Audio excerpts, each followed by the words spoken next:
What's up, everybody? It's John in the workshop today, and con season is right around the corner here in Chicago. And coming up this weekend is C2E2 to kick off the season officially. And I normally participate in C2E2 in some capacity. I've been going for pretty much every year for the last 10 years, and I do panels there. I wear my 501st costumes with the Midwest Garrison.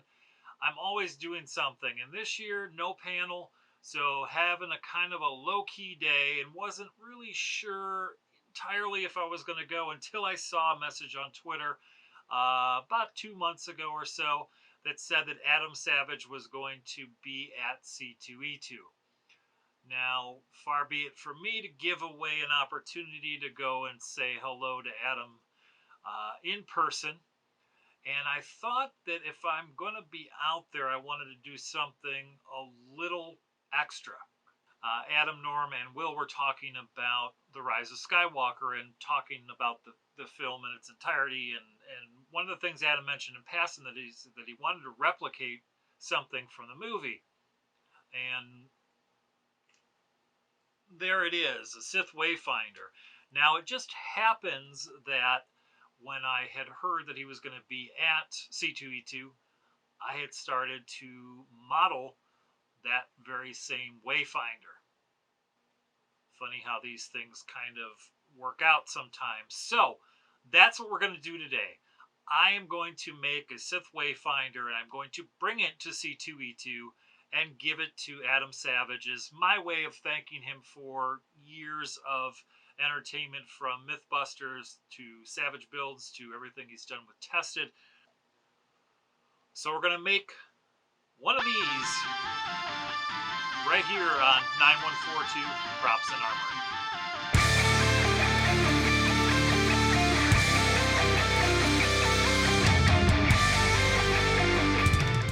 This is like one of those cooking shows. Look, I already have one prepared ahead of time. But anyway, the process of building the Sith Wayfinder is not a terribly difficult one. I modeled it in Fusion 360. I printed the parts, some of which were on my FDM machine, my Creality CR10, and the resin parts I printed on my Anycubic Photon. The files for this I'm going to have available and post them up, and they'll be posted up at the same time as this. I'll probably have them over on either my Etsy shop or on Thingiverse. Links will be down in the description. I will also make available printed kits of this so that you can go ahead and make your own if you do not have a 3D printer. Or for those of you who have printers and want to make your own, I will make the files available to you to do that. And if you don't want to do anything at all, I'll have completed ones available on the Etsy shop. Let's get going on this and get it done, because it is Thursday and the con is on Sunday. I'll be there. Let's get to work.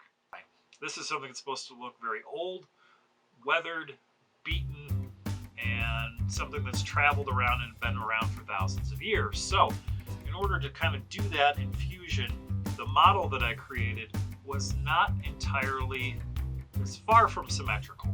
Let's put it that way. If you start looking at the model and looking at the piece, nothing is really the same on here. The hole openings for the holes are different sizes for the windows. So the model is pretty simple. It is a top, it is a main base, the base with the details on it as well, and along with those, the models for the windows on the side here. Now, here's the thing. The text that is on the bottom, I did not include the Sith font on the bottom on the center ring around the Sith Empire logo on there. I changed it a little bit. I went with Orbesh.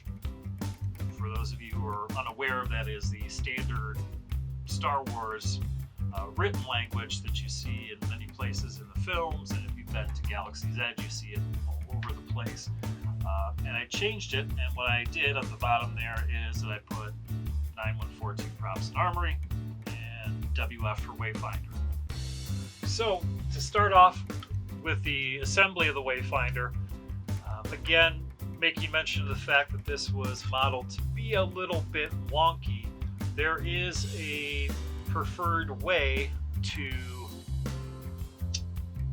this is the way, snuck one in, to assemble this to get things right.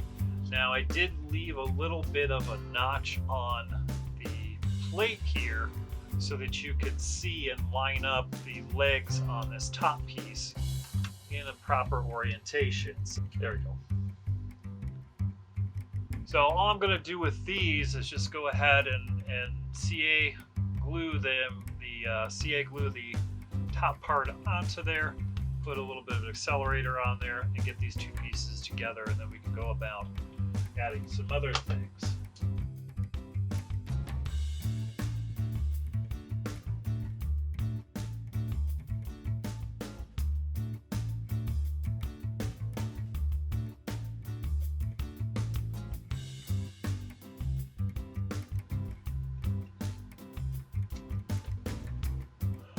All right, give that a moment to cure up.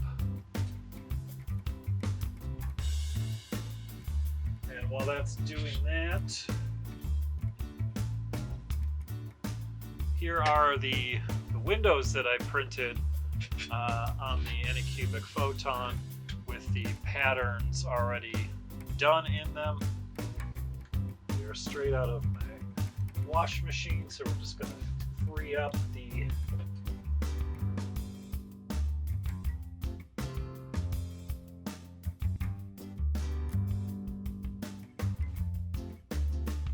So to give that stone texture to the Wayfinder, we're just going to mix up plaster,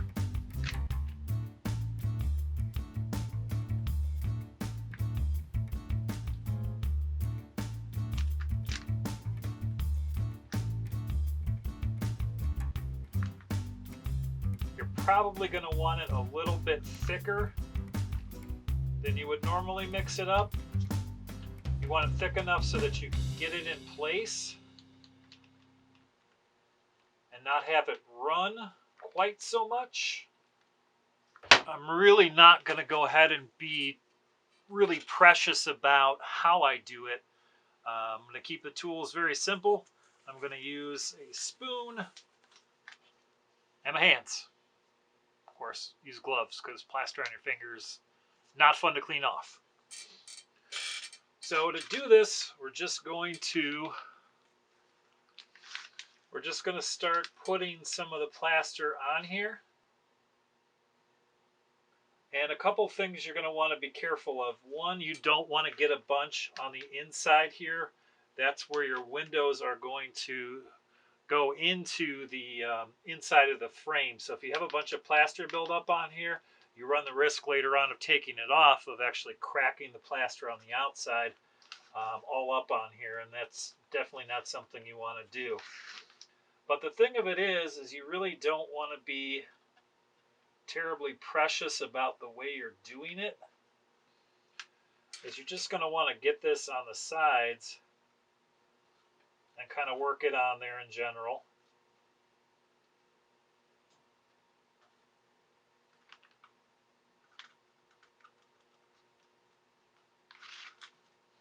And if your consistency's good, probably the best way to think of the consistency on here that's going to work best, or that I've found works best so far, is something like waffle mixture. You're making waffles in your waffle iron at home. That's kind of what you're going for.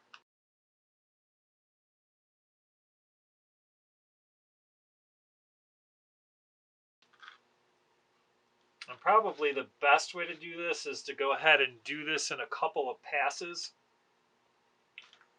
You don't want to try and get one super thick layer on there to start out. So you can always do one and then come back to it and add more.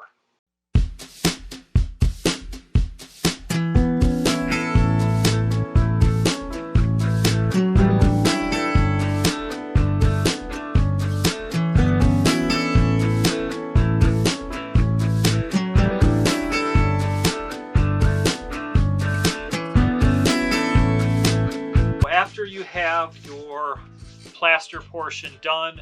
Your frame is covered up, your base is covered up. Do be careful on the base with the plaster. Stay away from the center detail, the circular detail with the text in there and the logo in there, that you don't fill in the lettering on there, because that'll look a little bit weird if you start filling in all those letters, and they'll disappear and they'll be gone. But if you're careful and work around the edges of things, you can also build up some of those things a little bit more, like the logo for the Sith Empire on there. I put a little bit of extra plaster on there, and then on the edges, just being careful to stay away from these details and the lettering, and you'll get a really nice, a very nice stone texture on there that gives it a really good aged look. Now, to kick things up another level and give us a little bit more of that stone texture, one thing that I have, and I always have a can or two of it sitting around, when we want to talk about painting now, is after this plaster dries, I hit it with a couple different things. The first thing that I hit it with is this textured Rustoleum paint, the stone paint, that you could buy at any hardware store. It's also on Amazon. I'll throw some links down below to the same one that I used here. And spray a bit of this on here randomly. Just coat it, not a heavy coat, just enough to get some of this sandy texture on there, so that when you pick that thing up, you pick up on that texture, and it really helps to sell the whole story of that piece. Pick it up, it's not just a painted thing that's plaster and it's smooth. You have the texture of this on top of the coolness of that plaster, and it really helps tie everything together. Kind of has a little bit of a chalky texture to it. I sprayed that over the top of it, and then when that was done, I did a light weathering pass on there. We're going to do a little bit more weathering on this just to kind of kick things up a little bit. And after I did that first weathering pass, because it's plaster and because it's painted and because it is a little bit delicate, and if you have a plaster coated piece, it doesn't take much of an impact to start cracking that or knocking it off. It's not the most durable finish in the world, but it's an easy, quick one to do, and it's very cheap to incorporate into this project. So on top of the textured paint and primer and my first light weathering pass, I just hit the whole thing with some matte clear coat to hopefully seal things up a little bit and help prevent losing a little bit of that plaster surface. And at the bottom there you can see magnets on both sides. Not installed on this one yet, but they are on both sides and modeled in both sides, that you can use 6mm diameter neo magnets to hold everything together. One more thing about this, again, talked about it being wonky, so it does key together in a certain way. This door is made to match up to the rest of the Wayfinder. And I did model in on the inside here somewhere that it does say front on there. So make a mark on your other one that coincides with that. Generally, the front would be the top of this Sith Empire logo here, the point on that arrow there. And if you just line things up like that, then everything will fit together very nicely. We're going to do a little bit more weathering on this, I think. We'll do another black wash and maybe a little bit of a green wash on here, because the original one looked like it had some green elements on there too. And we'll do a quick pass on that, and then we'll get some electronics in here, and then we will call this done.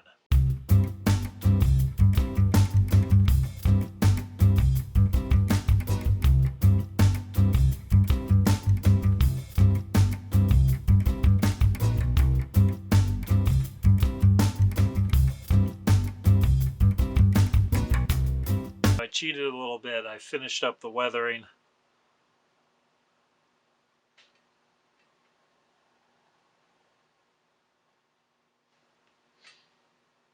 So I think we got something that tells a little bit of a story here. Painting is done. I've got some good weathering on the guy. It looks much better now with that extra couple weathering passes on there. Looks a little bit more aged and a little bit more right. So all there is to do is to get a little bit of electronics in here. With the files for this, I will include a little crystal that will fit over a 5mm LED, because all I'm going to do on the inside of here, we're going to have 1 point of red light, which would be contained inside of that crystal, and then a green light, probably a smaller LED, like a 3mm one, I'm going to do for the top that's green, that's shining down. I may have to put a little bit of filter in there to diffuse that light a little bit, but the lighting is probably the simplest part of the whole thing, and something that you might have to play around with a little bit to get where you want it to be. Alright, so there you have it. A completed Sith Wayfinder from Star Wars The Rise of Skywalker. This one is all me, which is fun. So the files for this, if you want to make one for yourself, will be available. Links down in the description if you would like a kit of this, or if you would like a completed one too, I can help you out with that. I will have a couple of those things up on my Etsy shop. As soon as this video is up, you'll find the link right down there. So this was a very fun project, and if you make one, please be sure to share it with me. I'm on Twitter @JohnWeger. I would love to see what you do with it. There's no greater thrill when you do something like this and make these files and create these projects is to see what people do with them. So I would love to see absolutely what you do with it, because odds are you're going to make it even better than I have right here. So this first one has a destination, and you all know about it. It's going for Adam Savage. I will see him on Sunday. I hope to see you on Sunday at C2E2. And if you're going to be there, I did put a call out on Twitter for anybody who has 3D printed either their costume or portions of their costume. If you have done so, I would absolutely love to see what you've done and get a chance to take some video of it and share it in a recap about C2E2 as well. So reach out to me on Twitter. Let me know if you're interested in it. You can do it on Facebook too. You can find 9142 Props and Armory on Facebook. And let me know. And again, all the materials that we use for the project, links are down in the description, files as well. Thanks to all of you who have subscribed. And if you like the video, give it a thumbs up. If this isn't quite the thing you want to see, go ahead, give it a thumbs down. Whatever you need to do. Just thanks for watching. I truly appreciate it, and I look forward to bringing this to Adam and giving it to him. It's a small token of my thanks for all the awesome stuff that he has provided to all of us in the making community over the years. So, it's John. Thanks so much for watching. I will see you again sometime next week. Later. I'm going to use this as a GPS. Show me how to get to C2E2. How the hell does this thing work anyway? I don't know. Anyway, bye.